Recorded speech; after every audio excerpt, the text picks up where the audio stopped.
Thank you, Mr. Chairman. You know, I would note on the question of violent crimes, and in particular violent homicides, that we are seeing increasing all across the country at a horrifying level. But just a moment ago, the chairman said that he opposes defunding the police and abolishing the police. And that is the stated view of most, if not all, of the Senate Democrats, particularly right now as we have an election coming up in November. But the interesting thing about serving in the Senate is that talk can be cheap, and you actually have votes on the record.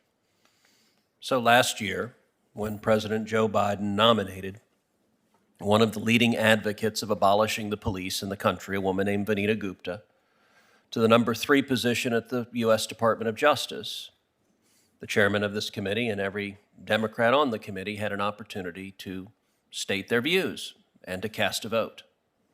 Every single Democrat in the United States Senate voted to confirm one of the leading advocates in the country of abolishing the police.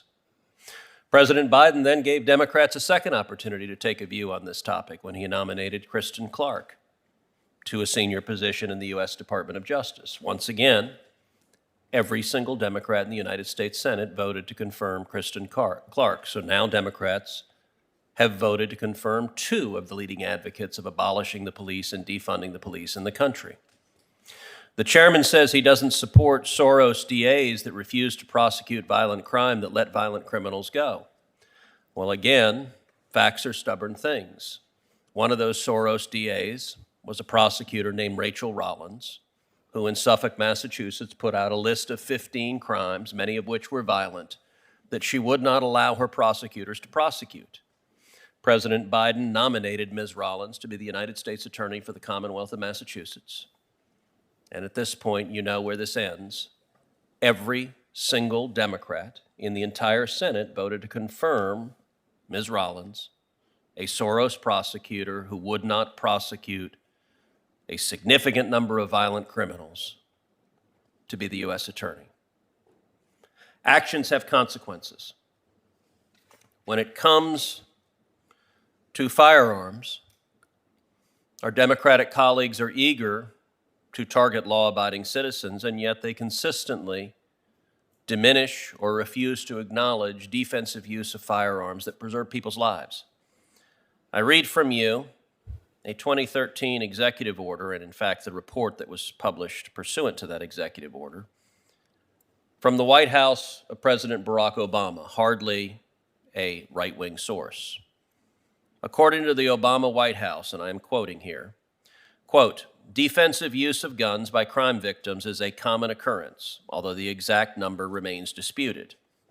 Almost all national survey estimates indicate that defensive gun uses by victims are at least as common as offensive uses by criminals, with estimates of annual uses ranging from about 500,000 to more than 3 million.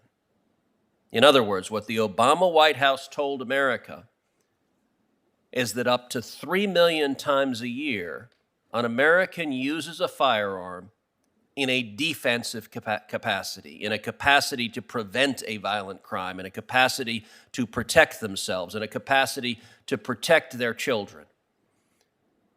And yet, in all of these discussions, those defensive uses of firearms to keep people safe, to keep people alive, are consistently disregarded. I would note also that we have testimony that was submitted by Amy Swearer from the Heritage Foundation, which I'd ask unanimous consent to enter into the record. So ordered. This document details 272 innocent people who were facing potentially domestic violence, whose lives were saved by the use of a firearm, including 48 minor children. And it goes through example after example after example. Now, Ms. Sullivan, you said in your written testimony, and just a moment ago in your oral testimony, that women are one of the fastest growing demographics of new gun owners in America and in your home state of Connecticut. Can you tell this committee why you believe that's the case and what what are the potential benefits of that development? Yeah, absolutely. In Connecticut, it is truly incredible to see the number of women who have a new mindset to say that they will not be a victim. And the reality is, our state feels more unsafe than I've ever known it to be.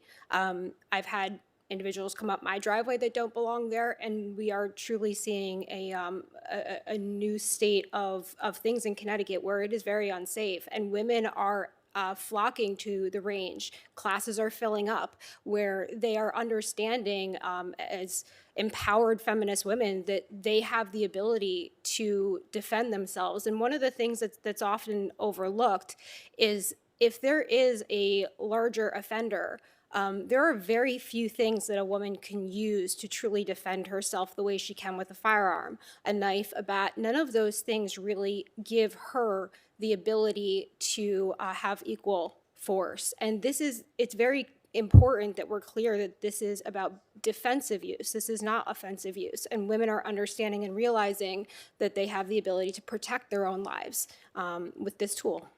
Thank you. That was very powerful.